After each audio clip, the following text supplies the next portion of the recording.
పుట్టి తర్వాత దేవుని సంబంధి అయిన మనిషి హేబేలు పుట్టినప్పటికీ అతను ఏం చేశాడు? భూమి మీద జరుగుతున్నది అదే. దేవుని బిడ్డల్ని భూమి మీద బ్రతకనివ్వరు. సాతాను ఎందుకు భూమిని ఆక్రమించింది? దేవుని సంతానమే, కానీ ఆ సంతానాన్ని అది పట్టుకుంటుంది అనమాట. మనం సామెతల గ్రంథంలో 31వ అధ్యాయంలో చదవండి.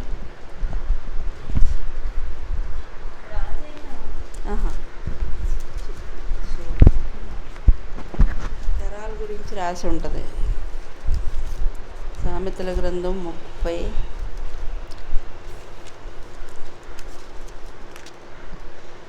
30:11 చదువుదామా? ఇక్కడ 4 తరాల గురించి చెప్తున్నారు. చూడండి 11. తన తండ్రిని శపించుచు తల్లిని దీవించిన తరము కలదు. ఇదొక తరం. తమ దృష్టికి తాము శుద్ధులై తరము కలదు. ఇది రెండో తరం. 3, కన్నులు నెత్తికి వచ్చిన వారి తరము కలదు. వారి కనురెప్పలు ఎంత పైకెత్తబడి ఉన్నాయి. 3వ తరం. 4వ తరం ఏంటి?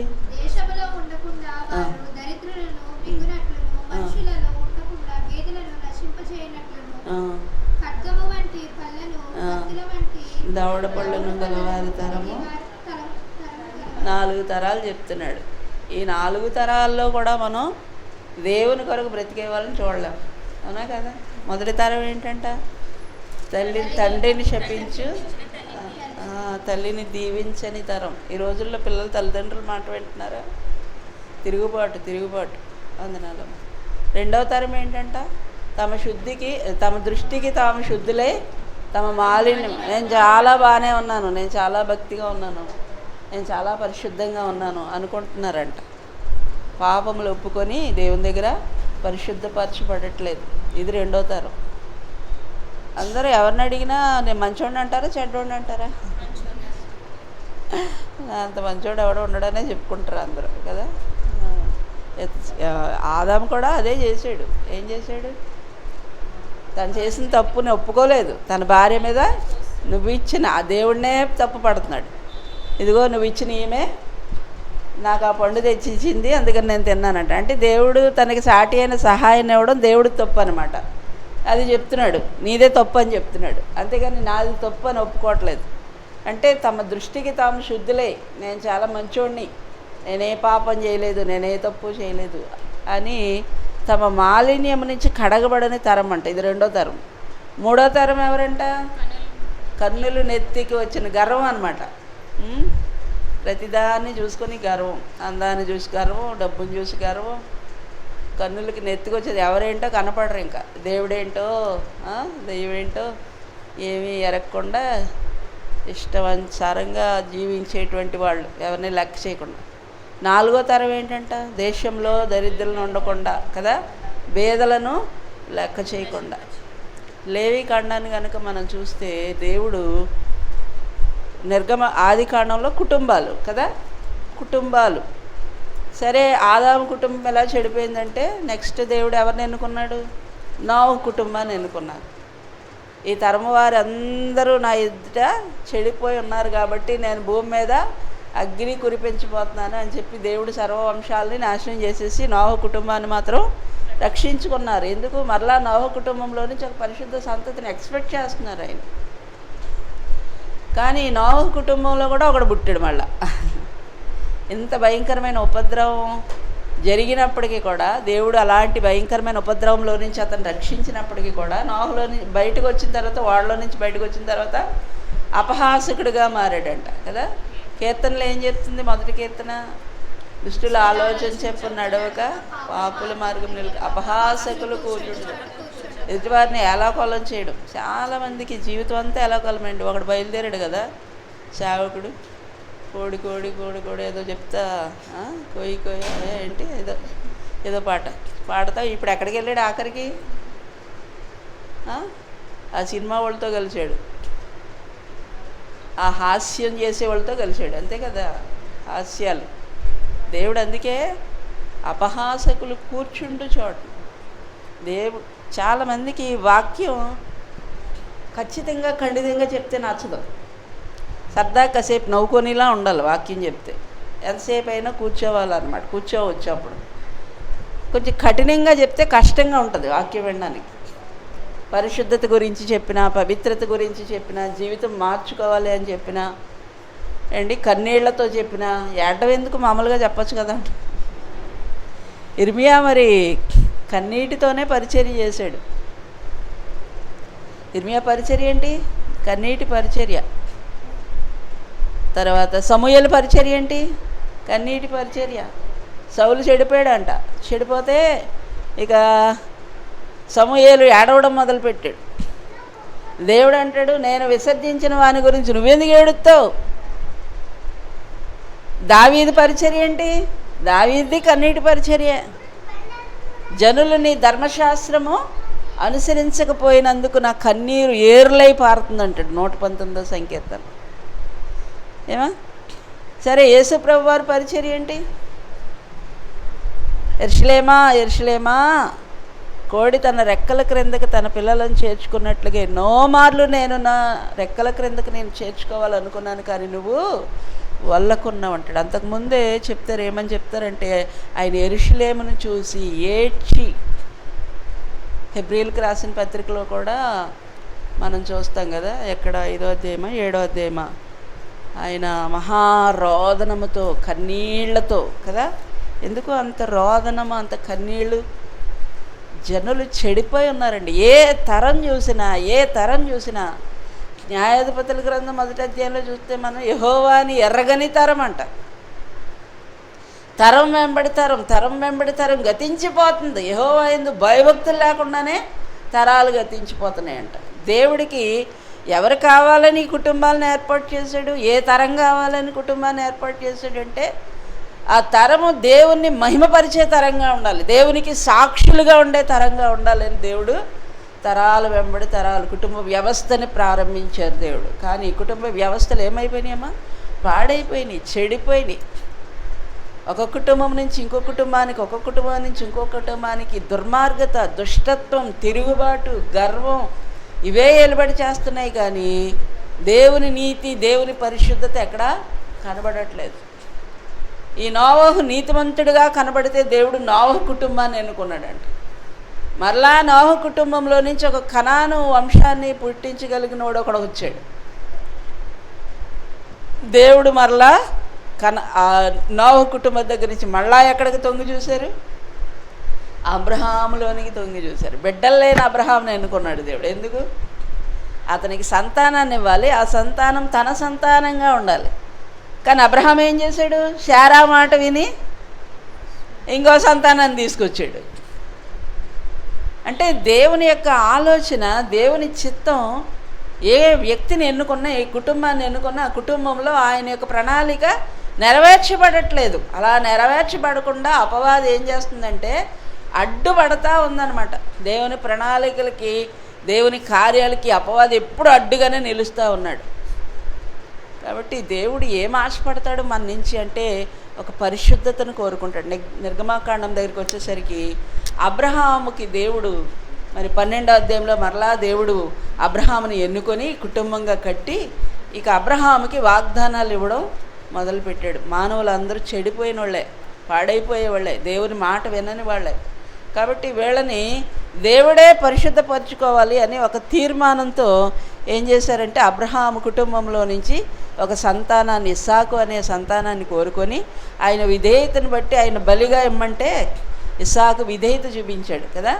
ఆ విధేయతను బట్టి దేవుడు ఇస్సాకుకి ఒక సంతానాన్ని ఇచ్చాడు. మళ్ళా ఇస్సాకు సంతానంలో చూస్తే మళ్ళీ ఒకడు దుర్మార్గుడు, ఒకడు ఆడు మోసగాడే కదా, యాకోబు మోసగాడే. కానీ దేవుడు అబ్రహాముకి ఇచ్చిన వాగ్దానాన్ని బట్టి యాకోబుకి దర్శనమిచ్చి, యాకోబును పవిత్రపరిచి, పరిశుద్ధపరిచి, యాకోబుకి మందిర దర్శనం చూపించి దేవుడు ఆ మందిర దర్శనం నెరవేర్పు కొరకు ఎదురు చూస్తూ ఉన్నాడు. భూమి మీద ఒక మందిర దర్శనాన్ని చూపించారు యాకోబుకి. కానీ యాకోబు కూడా అది మర్చిపోయాడు. అవునా? ఎక్కడికి వెళ్ళాడు? సుక్కోతికి వెళ్ళాడు. ఆ రాత్రి దేవుడు అక్కడ దర్శనమిస్తే ఆదికాండం 28వ అధ్యాయంలో ఇక్కడ ఒక రాయిని నిలబెట్టి ఇది పరలోపు గవిని, ఇక్కడ దేవుడు ఉన్నాడు అని చెప్పి బేతేలుకి ఏల్ బేతేలు అని పేరు పెట్టాడు. అంటే బేతేలు దేవుడే దేవుడు అని. సరే ప్రయాణం ఆపాడంటే ప్రయాణం ఆపలేదు, వెళ్తానే ఉన్నాడు. అలా ప్రయాణం చేసి అష్ట కష్టాలు పడి ఆఖరికి దేవుని ఆశీర్వాదం కావాలని ఆశపడి ఎబ్బోకు రేవు దగ్గర ఆదికాండం 32వ అధ్యాయంలో ప్రార్థన ప్రారంభించి దేవుని ఆశీర్వాదం పొందుకొని పేరు మార్చబడింది. కానీ తెల్లారి అన్ని పరిస్థితులు చక్కబరిన తర్వాత ఎక్కడికి వెళ్ళాడంటే, ఎక్కడికి వెళ్ళాలి? బేతేలుకి వెళ్ళాలి. ఏ బేతేలు దగ్గర అయితే నూనె పోసి ప్రార్థన చేశాడు ఆ బేతేలుకి వెళ్ళాలి. కానీ అక్కడికి వెళ్ళకుండా ఎక్కడికి వెళ్ళాడు? సుక్కోతికి వెళ్ళాడు. సుక్కోతికి వెళ్ళి అక్కడ పాకలు వేసుకునంట అక్కడ సెటిల్ అయిపోయాడు. అక్కడ బలిపీఠం కట్టి అక్కడ మళ్ళీ ఏం చేశాడు? ఏలి ఇశ్రాయేల్ అని పేరు పెట్టాడంట. అంటే ఇశ్రాయేలు దేవుడే దేవుడని. మరి బేతేలు దేవుడు అని చెప్పావు అక్కడ, ఆ సంగతి ఏం చేస్తావు? ఆ తర్వాత అతని జీవితంలో 34వ అధ్యాయంలో భయంకరమైన శోధన. ఒక్కగానొక్క కుమార్తె వేశ్యగా మార్చేశారు. వేశ్యగా మారిపోయినప్పుడు అప్పుడు మరలా దేవుని దగ్గరికి వచ్చి, ప్రభువా ఏం చేయాలి ప్రభువా, అన్యుల మధ్యలో ఉన్నాను, వీళ్ళందరూ నన్ను చంపేలా ఉన్నారంటే, ముందు నువ్వు పరిశుద్ధపరుచుకోవాలి. ఎక్కడికి వెళ్ళాలి నువ్వు? దేవుని మందిరానికి వెళ్ళు, బేతేలుకి వెళ్ళు. ఎక్కడ నూనె పోసి ఎక్కడ మందిరం కడతానని చెప్పావు అక్కడికి బయలుదేరని దేవుడు 35వ అధ్యాయంలో మళ్ళా యాకోబుని ఎక్కడికి పంపాడమ్మా? మందిరానికి పంపించాడు, బేతేలుకి పంపించాడు. బేతేలుకి వెళ్తేనే నీ బతుకు బాగుపడుతుందని చెప్పాడు. అప్పుడు బేతేలుకి వచ్చి అక్కడ ఏం చేశాడు? దేవునికి బలిపీఠాన్ని కట్టాడు. తన మీద ఉన్నటువంటి భార్య పిల్లల దగ్గర ఉన్న వెండి బంగారాలన్నీ తీసి అక్కడ ఆ చెట్టు కింద పాతి పెట్టి అక్కడ ఒక బలిపీఠాన్ని కట్టి పరిశుద్ధపరుచుకున్నాడు అన్నమాట. ఎందుకు అక్కడ ఆభరణాలన్నీ తీయించాడు అంటే, ఆ అలంకరణ వల్లే తన కుమార్తె అక్కడ చెడిపోయింది, పాడు చేయబడింది. అంతే కదా, అందంగా కనపడదు, ఆకర్షణీయంగా కనపడ్డదు. కాబట్టి దేవుడు అన్నాడు, మిమ్మల్ని మీరు పరిశుద్ధపరచుకోండి. మొట్టమొదట పరిశుద్ధపరచుకుంటేనే మన ఆశీర్వాదం చూడగలుగుతాం. దేవుడు నిర్గమకాండంలో వాళ్ళు దాని బానిసత్వంలోకి వెళ్ళిపోయిన తర్వాత వాళ్ళ కొరకు ఒక ప్రవక్తను ఏర్పరిచి నిర్గమకాండంలో ఆ ప్రవక్త ద్వారా వాళ్ళందరినీ బయటికి తీసుకొచ్చారు. నిర్గమం బయటికి తీసుకొచ్చి నిర్గమకాండంలో ఆ బానిసత్వం నుంచి బయటికి తీసుకొచ్చి వాళ్ళ అన్యులతో కలిసిపోయి అన్య ఆచారాల్లో ఉండిపోయినప్పుడు దేవుడు వాళ్ళకి పరిశుద్ధత అంటే ఏంటో తెలియజేసి, ఒక మందిరాన్ని కట్టండి, నేను మీ మధ్యకు వచ్చి మీతో సంచరిస్తాను, నేను మీ మధ్యలో ఉండి మిమ్మల్ని ఆశీర్వదిస్తాను, అయితే మీరు కూడా పరిశుద్ధంగా ఉండాలి. అందుకే నిర్గమకాండం అంతా మందిర నిర్మాణం అని చెప్పి మందిరాన్ని కట్టించి లేవి కాండం దగ్గరికి వచ్చేసరికి పరిశుద్ధత పరిశుద్ధత పరిశుద్ధత పరిశుద్ధత లేకుండా ఎవ్వడు ప్రభువుని చూడలేడు అనే కదా. మీ దేవుడు పరిశుద్ధుడు కనుక మీరును పరిశుద్ధులై ఉండండి. ఆ దేవుని సమీపించాలంటే మందిరం అంటే ఏర్పడిపోయింది, గుడారాన్ని కట్టేశారు. కానీ ఆ మందిరంలోనికి వెళ్ళాలంటే ఎలా పడితే అలా వెళ్ళకూడదు, ఎవరు పడితే అలా వెళ్ళకూడదు. అందుకే దేవుడు అక్కడ 5 రకాల బలుల గురించి చెప్పారు. మొట్టమొదట ఆ బలి అర్పణ ద్వారా, రక్తం ద్వారా దేవుణ్ణి సమీపించాలి. రెండవది లేవీకాండంలోనే 23వ అధ్యాయంలో మీరు చూస్తే 7 పండగల గురించి చెప్పారు. అంటే ఒక ఆచారం అన్నమాట, దైవ సంబంధమైన ఆచారం.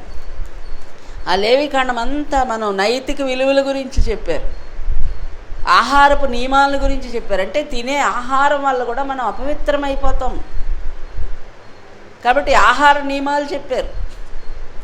ఏం తినాలి, ఏం తినకూడదు ఏంటి. వివాహ కట్టడ చెప్పారు, ఎవరిని పెళ్లి చేసుకోవాలి, ఎవరిని పెళ్లి చేసుకోకూడదు. అంటే లైంగిక అపవిత్రత అది కూడా ఉండకూడదు. మీకు దేవునికి ఒక పరిశుద్ధ సంతానం కావాలి. ఆ సంతానం కొరకు కదా మనల్ని ఎన్నుకున్నది, దేవుడు ఏర్పరచుకున్నది.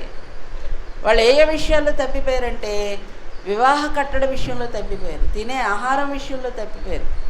కొన్ని జంతువులు, అపవిత్రమైన జంతువులు, వాటిని తినడం వల్ల మీరు అపవిత్రం అవుతారంటారు. అందుకే మన విగ్రహ సంబంధమైనది ఎందుకు తినకూడదు? ఆ విగ్రహాలకి పెట్టింది మనం తినకూడదు. ఎందుకంటే మన దేవుడు పరిశుద్ధుడు, పరిశుద్ధుడైన దేవుడిని ఆరాధిస్తున్నాం కాబట్టే మనం పరిశుద్ధంగా ఉండాలి. దేవుడు ఆచారాలు ఎందుకు పెట్టాడు? అక్కడ చాలా అపవిత్రతలు ఉంటాయి. ఎక్కువగా లేవీకాండంలో మనకు కనిపించే అపవిత్రత ఏంటంటే స్రావం. అవునా? కుష్టు వ్యాధి ఒక స్రావం, రక్తస్రావ రోగం, ముఖస్రావం,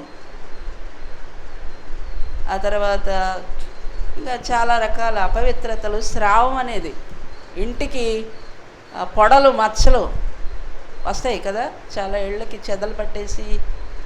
ఇప్పుడు సిమెంట్ గోడలు వచ్చిన వల్ల తెలియట్లేదు, కానీ మట్టి గోడలు ఉండేటప్పుడు తెలిసేది మనకి. అదంతా చెదలు పట్టేసి పొడల కింద ఇళ్ళంతా కూడా చాలా భయంకరంగా ఉండేవి. అలాంటి ఇళ్లల్లో ఉండకూడదు. అయితే అపవిత్రత, ఆ అపవిత్రత కొన్ని వారాలు, 1 వారం 2 వారాలు అన్నమాట. తర్వాత మళ్ళా మందిరానికి రావచ్చు, సమీపించవచ్చు, దేవుని సమాజంలోనికి రావచ్చు.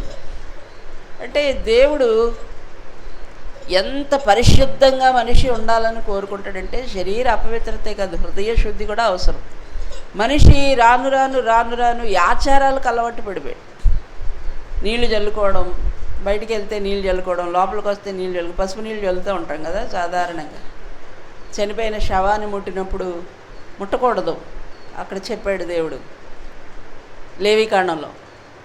అంటే మరణం అనేది దేవుని యొక్క డిక్షనరీలో లేదు. ఆయన జీవాధిపతి. మరణం అనేది ఒక అపవిత్రత. కాబట్టి చనిపోయిన వాళ్ళని ఎవరినైనా తాకితే మనిషి అపవిత్రుడు అయినట్టు. స్నానం చేసి, అవునా, అలాగే భార్యాభర్తలు వాళ్ళ సంబంధంలో వాళ్ళు అపవిత్రులు అయిపోతారు ఆ రాత్రి. కాబట్టి వాళ్ళు మరలా మరుసటి రోజు సాయంకాలం వరకు 3 రోజులు వాళ్ళ పరిశుద్ధత అనమాట. 3 రోజులు శుభ్రం చేసుకోవాలి. వాళ్ళు స్నానం చేసి, తలస్నానం చేసి శుభ్రం చేసుకొని ఆ 3 దినాల వరకు కూడా దేవుని సన్నిధిని సమీపించకూడదు. ఆ రకంగా దేవుడు అన్ని నియమాలు వాళ్ళకి నేర్పించారు లేవికాండంలో. అంటే దేవుని మనస్సులో ఉన్న ఉద్దేశం ఏంటంటే, ఆయన పరిశుద్ధుడు కాబట్టి మనం కూడా ఎలా ఉండాలి? పరిశుద్ధంగా ఉండాలి. అలా మీరు ఉండకపోతే 26వ అధ్యాయంలో మనం చదువుతాం, లేవికాండం 26వ అధ్యాయంలో 15వ వచనం వరకు కాబోలు ఇంచుమించి ఆశీర్వాదాలన్నీ చెప్పాడు. కానీ అక్కడి నుంచి దేవుడు ఏం చేశాడంటే, మీరు గనక అబ్రహాముకి నేను వాగ్దానం చేశాను పాలు తేనెలు ప్రవహించే కనాన్ దేశం. 18వ అధ్యాయంలో అంటాడు, ఆ కనానీయుల ఆచారాలు మీరు పాటించకూడదు, కనానీయులతో మీరు వియ్యమందకూడదు, వాళ్ళ పిల్లల్ని మీరు పెళ్లి చేసుకోకూడదు. ఎందుకంటే దేవుడు ఏ అపవిత్రతలు అయితే చెప్పాడో, లైంగిక అపవిత్రత, ఆహార విషయంలో అపవిత్రత, స్రావం విషయంలో అపవిత్రత, ఇవన్నీ కూడా అపవిత్రమైపోయినటువంటి ఈ జీవితాలు పరిశుద్ధపరచుకొని దేవుని సముఖానికి చేరాలి. కాబట్టి ఈ విషయాల్లో మీరు చాలా పవిత్రంగా ఉండాలని చెప్పాడు. కానీ కనానీయుల దగ్గరికి వచ్చేసరికి ఆ దేశాన్ని వాళ్ళకి వాగ్దానం చేశాడు. ఆ కనానీయులు ఎవరంటే ఈ అలవాట్లన్నీ ఉన్నవాళ్ళు అనమాట, ఈ ఆచారాల్లో ఉన్నవాళ్ళు, ఈ అపవిత్రతలో ఉన్నవాళ్ళు. కాబట్టి మీరు వాళ్ళతో వియ్యం అందకూడదు, వివాహం చేసుకోకూడదు అంటాడు. వాళ్ళ ఆచారాల ప్రకారంగా మీరు ఆచరించకూడదు. వారి విగ్రహాలకి మిమ్మల్ని పిలుస్తారు, ఆ పూజలకి మిమ్మల్ని పిలుస్తారు, అవేవి మీరు ముట్టుకోకూడదు, అవేవి మీరు తినకూడదు అంటాడు ఏండి. కానీ ఈరోజు అవన్నీ వదిలిపెట్టి వచ్చి మళ్ళీ క్రైస్తవులు ఎక్కడికి వెళ్ళిపోతున్నారంటే, మళ్ళీ అవన్నీటిలోకి వెళ్ళిపోతున్నారు, ఆచార సంబంధమైన భక్తిలోకి వెళ్ళిపోతున్నారు. అందుకే యేసు ప్రభు వారు ఈ లోకంలోకి వచ్చి కొత్త నిబంధనలో శరీర సంబంధమైన శుద్ధి ఎంత అవసరమో, ఆత్మ సంబంధమైన హృదయ శుద్ధి కూడా అంతే అవసరం అని హృదయ శుద్ధి గురించి చెప్పారన్నమాట. అక్కడ హృదయ శుద్ధి గలవారు ధన్యులు. అక్కడ దేవుని సమీపించాలంటే ఒక శుద్ధీకరణ నియమాన్ని చెప్పారు. రక్తం ద్వారా దేవుణ్ణి ఆశ్రయించాలని చెప్పారు. కొత్త నిబంధన దగ్గరికి వచ్చేసరికి ఏం చెప్పారు? హృదయ శుద్ధి గలవారు ధన్యుల వారు దేవుని చూస్తారు. పాత నిబంధనలో శరీర శుద్ధి చేసుకుని, అప్పుడు మనకి ఆ లేవీకాండం అంతా దేవుని యొక్క ఉద్దేశం సూచనల ద్వారా వాళ్ళకి తెలియజేశారు. రక్తం ద్వారా మీరు శుద్ధి చేసుకోవాలి, ఒక గొర్రె పిల్లను వధించాలి. మీకు మీరు శుద్ధి చేసుకున్న ఆ శుద్ధీకరణ మిమ్మల్ని పరిపూర్ణంగా శుద్ధి చేయదు. కాబట్టి సంవత్సరానికి ఒక్కసారి యాజకుడు మీ కొరకు, అప్పుడు దేవుడు సేవకులను ఏర్పాటు చేశాడు. ఈ బలులన్నీ నువ్వు ఆ బలిపీఠం వరకు తీసుకురావడం వరకు నీ పని. నువ్వు కట్ చేసి దాన్ని, ఆ రక్తాన్ని బలిపీఠం మీద ప్రోక్షించడానికి లేదు. నీ పక్షంగా యాజకుడు పనిచేస్తాడు. యాజకుడు అందుకే చాలా పవిత్రంగా ఉండాలన్నమాట. చచ్చిపోయిన శవాన్ని కూడా ముట్టకూడదు. వాళ్ళు తన దగ్గరోళ్ళైనా సరే. అహరోను కుమారులు నాదాబు అబీహులు కదా, అబ్రహాంకి అహరోనికి 4 కుమారులు, నాదాబు, అబీహు, ఎలియాజరు, ఈతామారు. ఈ నాదాబు అబీహులు అన్యాగ్నిని తీసుకొచ్చారు లేవీకాండం 10వ అధ్యాయంలో. తీసుకొచ్చినప్పుడు దేవుడు వెంటనే అక్కడ వాళ్ళని అగ్నితో కాల్చేసాడు. కాల్చేసి అహరోన్ అంటాడు, వాళ్ళు నీ కుమారులే, కానీ నువ్వు ఏడవచ్చు, కానీ నీ వస్త్రాలు చింపుకోకూడదు, నీ ఒళ్ళు కోసుకోకూడదు, ఆ శవాలను ముట్టకూడదు. ఆ శవాలను బయటికి తీసుకురావటానికి నీ సహోదరుని యొక్క పిల్లలు వెళ్ళి తీసుకొస్తారు తప్ప, అనే ఆయన పిల్లలు వెళ్ళి తీసుకొస్తారు తప్ప నువ్వు తీసుకురావడానికి ముట్టుకోవడానికి వీల్లేదండి. కన్న కొడుకులు. ఎందుకంటే అహరోన్ని దేవుడు ప్రత్యేకపరుచుకున్నాడు, ప్రతిష్ఠించాడు దేవుని పని కొరకు. దేవుని సేవకులే కాదు, విశ్వాసులు కూడా చాలా పరిశుద్ధంగా ఉండాలని ఈ నైతిక విలువలన్నీ తెలియజేశారనమాట. మీరు 11వ అధ్యాయం నుంచి చదివితే ఇంచుమించు 20వ అధ్యాయం వరకు కూడా ఆహారపు నియమాలు, ప్రసవించిన స్త్రీ 12వ అధ్యాయంలో మీరు చూస్తే ప్రసవించిన స్త్రీ గురించి చెప్తారు. 13వ అధ్యాయంలో చూస్తే కుష్ఠరోగం గురించి చెప్తారు ఏండి. అలాగ 14, 15వ అధ్యాయం వరకు, 18వ అధ్యాయం దగ్గరికి వచ్చేసరికి లైంగిక అపవిత్రత 20వ అధ్యాయం వరకు కనబడుతుంది మనకి. అంటే క్రైస్తవుడు ఎంత పరిశుద్ధంగా ఉండాలో, ఎంత పవిత్రంగా ఉంటే పరలోకం వెళ్తాం. మనం నమ్ముకున్నామంటే ఏదో ఆషామాషి కాదు. నువ్వు నమ్ముకున్న నువ్వెంతో పరిశుద్ధంగా లేకపోతే, పవిత్రంగా లేకపోతే, దేవుని ఆజ్ఞలు కట్టడాలు అనుసరించకపోతే, నమ్ముకోని అన్యజనులు కూడా అంతే, వాళ్ళతో సమానం నువ్వు కూడా. మనం మందిరానికి వస్తున్నాం, అక్కడ విగ్రహ పూజ వదిలేసాం, దేవుని మందిరానికి వస్తున్నాం, ఇక్కడ ప్రార్థనలు చేస్తున్నాం. కానీ వాళ్ళకి మనకి ఏం వ్యత్యాసం లేదు. వాళ్ళు ఎక్కడికి వెళ్తారో మనం అక్కడికి వెళ్తాం అంతే. దేవుడు అందుకే దేవుని మందిరానికి వచ్చిన వాళ్ళని ఏం చేశాడు? గొర్రెలు మేకలని 2 గుంపులుగా విడదీశాడు. మళ్ళీ దేవుణ్ణి ఎరగిన అన్యజనులు కూడా వదిలేయండి, దేవుణ్ణి ఎరిగిన మనల్ని ఏం చేశాడు? దేవుడు 2 గుంపులుగా చేశాడు. 2 గుంపులుగా చేసి మేకలు గొర్రెలు, కుడివైపున గొర్రెలు, ఎడమవైపున మేకలు. నా తండ్రి చేత ఆశీర్వదించబడిన వారులారా, ఎప్పటి నుంచి అంట? లోకం పుట్టినది మొదలుకొని ఎందరైతే ఈ పరిశుద్ధతను కాపాడుకుంటూ వచ్చారో వాళ్ళందరినీ పిలుస్తున్నాడు. మీరందరూ వచ్చి నా తండ్రి సముఖంలో నిలబడండి, ఇదిగో మీ కొరకు సిద్ధపరిచిన పరలోక రాజ్యంలోనికి రండి అని పిలుస్తున్నాడు. అందుకే మనం ఎప్పుడు కూడా భూమి మీద మనం బ్రతికిన ఈ ఆయుష్కాల దినాలన్నీ కూడా మనకు తెలియకుండానే అపవిత్రత మన దగ్గరికి చేరుతూ ఉంటుందండి. అపవాది దేవుని కొరకు మనం నమ్మకంగా బ్రతకనివ్వదు. ఏమన్నా లేకపోయినా కదా, ఆయన పిల్లల్ని ఆయన విడిచిపెడతాడా? అందుకే అంటాడు, పాము గుడ్డుని అడిగితే తేలినేస్తాడా దేవుడు? మీకేం కావాలో మీ పరలోక తండ్రికి తెలుసు. మిమ్మల్ని కోరుకున్నది ఎందుకు, మిమ్మల్ని ఎన్నుకున్నది ఎందుకు? మీ జీవితాలు పరిశుద్ధపరచుకోవాలి, పవిత్రంగా కాపాడుకోవాలి, లోకమాలిన్యం అంటకుండా కదా, లోకానికి వేరే బ్రతకాలి. ఆచారాలలో కాదు బ్రతకడం. అన్య ఆచారాలను వదిలిపెట్టి వచ్చాం, మళ్ళీ ఆచారాల్లోకి వెళ్తాం. అసలు వాళ్ళకి ఎక్కడి నుంచి వచ్చే ఆచారాలంటే బైబిల్లో నుంచే వచ్చాయి అండి. కడగా ఉండే స్త్రీ గురించి బైబిల్ చెప్పింది, అవునా కదా? ఆ స్త్రీని పురుషుడు ముట్టుకోకూడదు. 3 దినాలు 4 దినాలు ఆమె కడగా ఉండాలి. ఆమె ఏ వస్తువు పట్టుకుంటే ఆ వస్తువు అపవిత్రం. ఇప్పుడు హైందవులు దాన్ని ఆచరిస్తున్నారు. ఎలాగ తెలుసు వాళ్ళకి? ఇందులోంచి వచ్చిందే. స్త్రీ పురుషులు కలిసిన 3వ దినం వరకు కూడా దేవుని మందిరానికి వెళ్ళకూడదు, పరిశుద్ధపరచుకోవాలి వాళ్ళని. వాళ్ళు స్నానం చేసి ఒళ్ళు కడుక్కొని కదా, దేవుని మందిరంలోకి వచ్చినప్పుడు కాళ్ళు కడుక్కొని లోపలికి రావాలి. బలిపీఠం దగ్గర గంగాళం ఉంటుంది, ఆ గంగాళంలో నీళ్ళ చేత కడుక్కొని లోపలికి వెళ్ళాలి. అంటే ఇదంతా ఎక్కడిది? ఇశ్రాయేలీలు బయటికి వెళ్ళి వస్తే ఆ ప్రజల మధ్యలో తిరిగా వాళ్ళందరూ అపవిత్రులు కాబట్టి యూదులు ఏం చేసేవారు? నీళ్లు చల్లుకునేవారంట నెత్తి మీద ఇంటికి రాగా. బ్రాహ్మణులు కూడా ఏం చేస్తారు? మొన్న కాబట్టి అక్కడ ఎక్కడికో వచ్చింది, నించున్నాం. అక్కడ నించుంటే నేను ఇంకా దేవుడికి దండం పెట్టుకోలేదు, నన్ను ముట్టుకోవద్దు అంటుంది. ముట్టుకోవట్లేదు, ఎవరిని ముట్టుకోవట్లేదు, దేవుడికి దండం పెట్టుకోలేదంట. దండం పెట్టుకుంటే ముట్టుకోవచ్చు అన్నమాట, పెట్టుకునే వరకు ముట్టుకోకూడదా? అదేం పరిశుద్ధత, అదేం పవిత్రత? పవిత్రత అనేది నిత్యం ఉండాలి. అది శరీరానికి సంబంధించింది కాదు, ఆత్మకు సంబంధించింది. నీ ఆత్మ శుద్ధి అయితే దేవుని ఆత్మ నీ లోపలికి వస్తుంది. ఎప్పుడైతే దేవుని ఆత్మ నీలోనికి వస్తుందో నీ బాహ్య జీవితంలో కూడా నువ్వు శుద్ధిగా ఉండడానికి ఇష్టపడతావు. ఎందుకంటే నీ లోపల ఉన్నది ఎవరు? పరిశుద్ధుడు. పరిశుద్ధాత్మ. అవునా? ఆత్మకి దేవుడు పెట్టిన పేరేంటి? పరిశుద్ధాత్మ. ఆత్మ నీలోనికి వచ్చినప్పుడు నీ దేహం కూడా నువ్వు పరిశుద్ధంగా ఉండాలని కోరుకుంటావు, అపవిత్రంగా ఉండాలని కోరుకోవు. కాబట్టి నీకు తెలియకుండానే ఆత్మ విషయమై దీనులైన వారు ధన్యులు, పరలోక రాజ్యము వారిది. హృదయశుద్ధి గలవారు ధన్యులు, వారు దేవుణ్ణి చూస్తారు. దేవుణ్ణి చూడాలన్నా, పరలోకంలో ప్రవేశించాలన్నా ఈ రెండు ఉండాలన్నమాట. ఆత్మలో శుద్ధి ఉండాలి, హృదయంలో శుద్ధి ఉండాలి. ఈ రెండు నీలో వచ్చినప్పుడు ఆటోమేటిక్గా నీ శరీరం కూడా శుద్ధి అయిపోద్ది. అనవసరమైన వ్యర్థమైన వాటిని చూసి నిన్ను నువ్వు అపవిత్రం చేసుకోవు.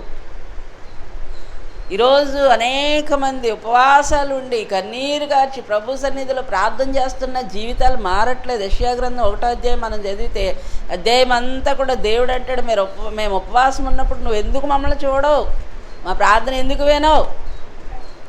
44వ సంకీర్తనలో కూడా 14వ వాక్యం అనుకుంటా, దావీదు 24 దావీదు భక్తుడు అంటాడు, నీ ముఖాన్ని నువ్వు మరుగు చేసుకోవద్దు, మా ప్రాణం విసిగిపోయినంతగా మేము కన్నీటి మధ్యలో ఉన్నాం, నువ్వెందుకు నీ ముఖాన్ని మరుగు చేసుకుంటున్నావు, మేము ఎంతగా బహుగా ప్రార్థన చేసినా నువ్వెందుకు వినట్లేదు. ఎందుకు వినట్లేదు? దేవుడు పరిశుద్ధత లేదు, మనలో శుద్ధి లేదు, శుద్ధీకరణ లేదు. దేవుని మందిరానికి వచ్చినప్పుడల్లా నేను చెప్పాను కదా, ఉపవాస ప్రార్థన అంటే ఉపవాసం దేనికి ఉండాలి? ఉపవాసం పిల్లలు లేరని ఉపవాసం ఉండక్కర్లేదు ఏంటి, ఏదో తినడానికి తిండి లేదని ఉపవాసం ఉండక్కర్లేదు. నీనెవే పట్టణస్థులు ఉపవాసం ఎందుకు చేశారు? దేవుని వారి పాప దోషాలను బట్టి దేవుని ఉగ్రత వారి మీదకి వస్తుంది, అందుకు ఉపవాసం చేశారు. దానియేలు ఎందుకు ఉపవాసం చేశాడు? వారి పాప స్థితిని బట్టి చెరలోనికి వెళ్ళిపోయి 70 సంవత్సరాలు చెరలో ఉండిపోయారు. తర్వాత ఏం జరగబోతుందో? ఎవడు మారాడా? ఎవరైనా మారారా? ఎవరైనా దేవుని వెతికారా? దేవుని వాగ్దానం సంపూర్ణం కాకపోతుంది. దేవుడు కృప కలిగిన దేవుడు, మనల్ని వదిలిపెట్టాడు. ఆయన 70 సంవత్సరాలు చెరలో ఉంటారా, తర్వాత నేను మిమ్మల్ని విడిపిస్తానన్నాడు. విడిపించిన తర్వాత ఏంటి మన పరిస్థితి? పాపములు ఒప్పుకుంటూ ప్రార్థన చేశాడు 21 దినాలు అన్నపానాలు మానేసి. అవునా? కాబట్టి మనం ప్రార్థన ఎందుకు చేయాలి? ఉపవాస ప్రార్థన అంటే మన పాపాలు ఒప్పుకోవడానికి చేయాలి, మనల్ని మనం పరిశుద్ధపరచుకోవడానికి. పరిశుద్ధత కావాలి ప్రభువా. పరిశుద్ధత లేకుండా ప్రభుని చూడలేరు, పరిశుద్ధత లేకుండా ప్రభుని చూడలేవు. పరిశుద్ధుడవై సన్నిధి చేరు, పరిశుద్ధుడవై సన్నిధి చేరు, దేవ కనపాడుమా, ఓ దేవ మాట్లాడుమా, దేవ కనపాడుమా, ఓ దేవ మాట్లాడుమా. ఏంటంట? దేవుడు కనపడాలంట, దేవుడు మాట్లాడాలంట. ఎప్పుడు కనపడతాడు? ఎప్పుడు మాట్లాడతాడు? నీ జీవితంలో పరిశుద్ధత లేకుండా ఆశపడ్డారా ఎప్పుడైనా? దేవా నాకు కనబడయ్యా, నాతో మాట్లాడయ్యా, నీ స్వరం వినాలని ఎప్పుడైనా ఆశపడ్డారా? కాబట్టి దేవుని పరిశుద్ధత లేకుండా దేవుని సముఖంలో మనం ఎన్ని ప్రార్థనలు చేసినా వ్యర్థము. పరిశుద్ధత కోరుకోండి. తరం వెంబడి తరం గతించిపోతుందంట. 4 తరాలు చదివాం పరిశుద్ధ గ్రంథంలో. ఆది కాండం నుంచి చూస్తుంటే ఏ తరంలోనూ దేవుడు సంతోషించలేకపోతున్నాడు. ఒక్కొక్క తరంలో కనీసం ఒక్కొక్కడన్నా ఎన్నుకుంటూ ఉంటాడు దేవుడు. అబ్రహాం తరం, నోవహు తరంలో, ఈ తరములో నీవే నా ఎదుట నిందారహితుడిగా కనపడ్డావు అంటాడు. అబ్రహాం తరంలో అబ్రహాముని కోరుకున్నాడు దేవుడు. నోవహు తరంలో నోవహుని కోరుకున్నాడు దేవుడు. మోషే తరంలో మోషే అనేవాడిని పుట్టించాడు దేవుడు. దేవుని బిడ్డలారా, ఒక్కొక్క తరాన్ని చూడండి. షద్రక్ మేషక్ అబేద్నెగో, దానియేలు తరానికి ఒక్కళ్ళు ఇద్దరు కనపడుతున్నారు అంతే. మరి ఈ తరంలో ఏ తరాలు? ఇవి తండ్రిని శపించుచు తల్లిని దీవించిన తరం, అంటే తల్లిదండ్రులు లెక్క చేయని తరం, తమ దృష్టికి తామే శుద్ధులై తమ మాలిన్యం నుండి కడగబడని తరం. మేము చాలా పరిశుద్ధులు అనుకుంటున్నారు. తెల్లబట్టలు వేసుకొని తిరిగితే పరిశుద్ధులేనా? గంటలు ప్రార్థన చేస్తే పరిశుద్ధులేనా? దేవుడు అంటున్నాడు హృదయశుద్ధి లేదు, హృదయశుద్ధి గలవారు ధన్యులు. అండి సంఘాలు అలా వెళ్ళిపోతున్నాయి, సమాజం అలా వెళ్ళిపోతుంది. నేను చెప్తాను, మనకంటూ ఒక ప్రత్యేకతను సంపాదించుకోవాలి. మనకంటూ దేవుని సన్నిధిలో, దేవుని హృదయంలో ఒక ప్రత్యేకమైన స్థానాన్ని సంపాదించుకోవాలి. అందరిలాగా కాదు, గుంపులో కలిసిపోవడం కాదు. మందలు చేరని గొర్రెలన్నీ మందలో ఉంటాయి కదా. మందలో ఉండే గొర్రెలు కాదు దేవుడికి కావాల్సింది, తప్పిపోయిన గొర్రె కావాలి. ఆ తప్పిపోయిన గొర్రె కోసం వెతికాడు. పట్టుకున్నాడు దొరికిన సంతోషం చేత. తప్పిపోయానని నీకు అర్థమైతే నువ్వు కేకలు పెడతావు అనమాట. తప్పిపోయిన గొర్రె ఏం చేస్తుంది? మందలో ఉన్న గొర్రె అరవాల్సిన పని లేదు. కానీ తప్పిపోయిన గొర్రె దారి తప్పిపోయింది. ఇప్పుడు తన స్వరాన్ని కాపరికి వినిపింపజేస్తుంది అనమాట. అరుస్తుంది, కేకలు పెడుతుంది. లేకపోతే ఆ గొర్రెని ఎక్కడ పట్టుకుంటాడు కాపరి? ఆ కాపరి తన స్వరాన్ని గుర్తుపెట్టే వరకు, తనని ఆ బంధకాల్లో నుంచి విడిపించే వరకు ఆ గొర్రె అరుస్తుంది, కేకలేస్తుంది. ఎందుకంటే ఏ శత్రువైనా ఎప్పుడైనా దాని మీద దాడి చేయొచ్చు. కాపరి తన స్వరం గుర్తుపట్టి తను వెతుక్కుంటూ వస్తే తను మళ్ళీ తీసుకెళ్ళి ఏం చేస్తాడమ్మా?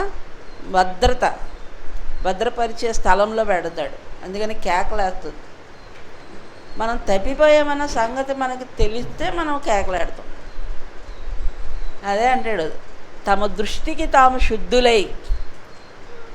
వాళ్ళ దృష్టికి వాళ్ళు ఎలా ఉన్నారు? మేము శుద్ధిగా ఉన్నాం అనుకుంటున్నారు, కానీ పరిశుద్ధత లేదు. ఆ తరాలు దేవుడు చూసి బాధపడుతున్నాడంట. ఆ తరాలను బట్టి దేవుడు అసహించుకుంటున్నాడు. ఆ తరాలని దేవుడు నాశనానికి, ఇప్పుడున్న తరాలన్నీ కూడా ఇవే తరాలు. తల్లిదండ్రుల మీద తిరుగుబాటు చేసే తరం, మేము బాగానే ఉన్నాం అనుకునే తరం, ఇంకా తమ పొరుగు వారిని కీడు చేసే తరం, నాలుకలు ఇష్టం వచ్చినట్టుగా. మన నాలుకని మన స్వాధీనంలోకి తెచ్చుకోవాలి. మనం చెప్పాను కదా, పరిశుద్ధాత్ముడు పట్టుకుంటాడు నాలుకని. ఆత్మ పొందుకునే వరకు, పరిశుద్ధాత్మ పొందుకునే వరకు అనుభవాలు సంపాదించుకోవాలండి. క్రైస్తవ జీవితం అంటే ఏదో వచ్చి వాక్యం చెప్పుకొని వెళ్ళిపోవడం కాదు, ఏదో విని వెళ్ళిపోవడం కాదు. అనుభవాలు, అదే సాక్ష్యం అంటాడు. సమరయ స్త్రీకి ఒక సాక్ష్యం ఉందా లేదా? దేవుని దర్శించుకుంది, దేవుని చూసింది. నతనీయులకు ఒక సాక్ష్యం ఉంది, దేవుడు కనపడ్డాడు, దేవుడు మాట్లాడాడు. పౌలుకు ఒక సాక్ష్యం ఉంది, దేవదర్శనం వలన ఈ సంగతులన్నీ దేవుడు నాకు తెలియజేశాడు అన్నాడు. దేవుని దర్శనం పొందుకున్నాడు. మరి మన సంగతి ఏంటి? ఏదో అలా చేసుకుని వెళ్ళిపోదామా? దేవుడు మాట్లాడినా పర్లేదు, మాట్లాడకపోయినా పర్లేదు.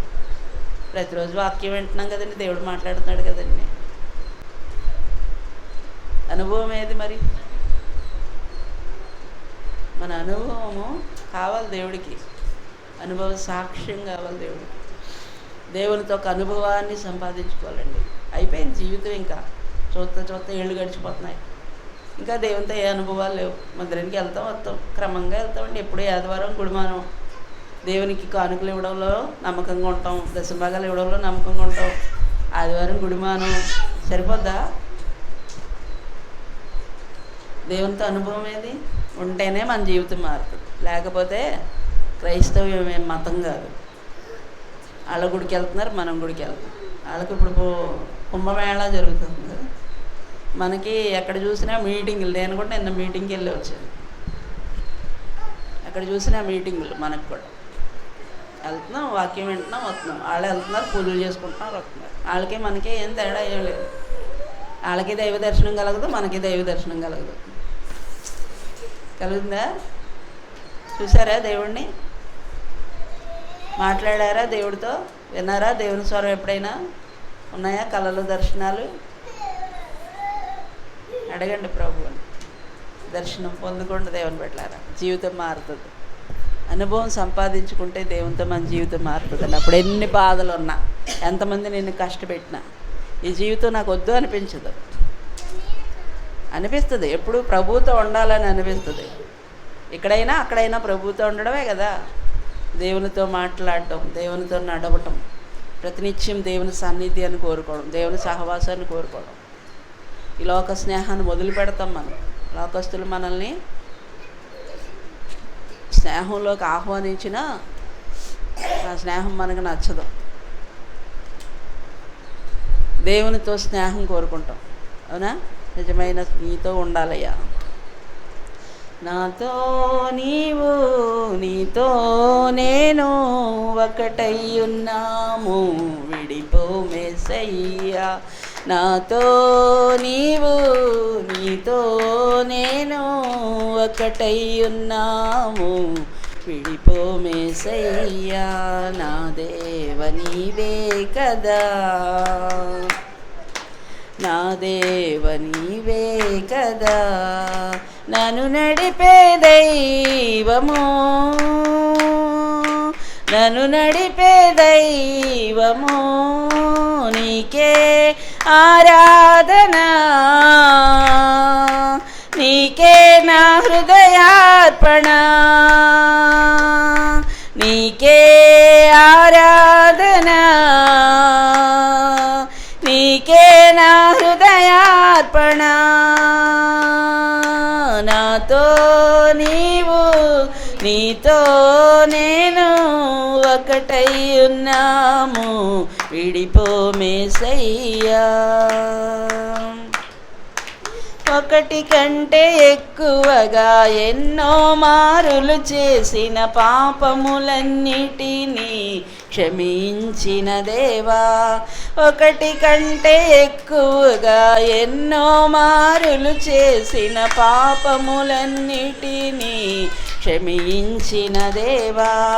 పరిశుద్ధతతో నన్ను నింపితివయ్యా, ఆత్మతో నన్ను నడిపితివయ్యా. పరిశుద్ధతతో నన్ను నింపితివయ్యా, ఆత్మతో నన్ను నడిపితివయ్యా. నీకే ఆరాధన, నీకే నా హృదయార్పణ, నీకే ఆరాధన, నీకే నా హృదయార్పణ. నీతో నేను నాతో ఒకటై ఉన్నాము, విడిపో యేసయ్యా. నాతో నీవు నీతో నేను ఒకటై ఉన్నాము, విడిపో యేసయ్యా. పరము నుండి భువికి దిగి వచ్చిన యేసయ్యా, వ్యర్థము కాలేదు నీ మరణయాతన. పరము నుండి భువికి దిగి వచ్చిన యేసయ్యా, వ్యర్థము కాలేదు నీ మరణయాతన. శ్రమలతోనే పోరాడి గెలిచితివయ్యా, పోరాడుటే నాకు నేర్పితివయ్యా. శ్రమలతోనే పోరాడి గెలిచితివయ్యా, పోరాడుటే నాకు నేర్పితివయ్యా. నీకే ఆరాధన, నీకే నా హృదయార్పణ, నీకే ఆరాధన,